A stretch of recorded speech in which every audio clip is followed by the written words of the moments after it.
Je me retrouve sur une île magnifique au sud de l'Inde, donc dans ce pays connu sous le nom aujourd'hui du Sri Lanka. Donc c'est un pays qui connaît des vagues constamment, étant donné qu'elle est entourée d'eau. Mais il a connu aussi des vagues plus fortes, ce pays, entre autres une guerre civile qui a duré trop longtemps et qui a fait des centaines de milliers de morts, de blessés, etc. C'est un pays qui a connu aussi le tsunami, donc ça aussi, disparition de beaucoup de gens, des centaines de milliers qui sont morts.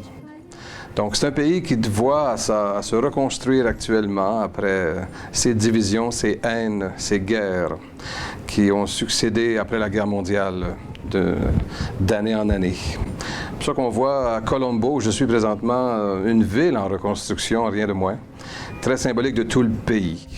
Les évêques qu'on y a rencontrés nous parlent de comment ils bâtissent ensemble avec les autres confessions, les autres religions ici, un pays qui doit se remettre debout dans les réconciliations, dans la fraternité aussi, dans l'entraide, dans la justice et la paix à retrouver ensemble.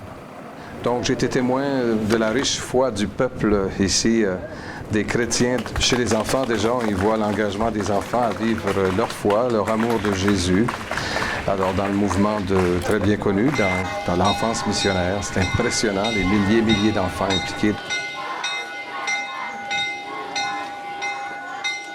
J'ai été témoin aussi des fruits de la foi et de cette semence de l'Évangile dans ce pays, lorsqu'il y a autant de communautés chrétiennes actives, très actives et qui s'entraident beaucoup pour bâtir ici de belles communautés. J'ai été témoin surtout aussi en visitant les séminaires que nous soutenons à partir du Canada, des petits et grands séminaires, de la magnifique relève sacerdotale, religieuse et missionnaire.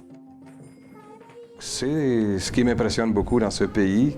Donc, on lui souhaite la bénédiction du Seigneur, on lui souhaite notre soutien à partir du Canada aussi, francophone, pour encore de nombreuses années.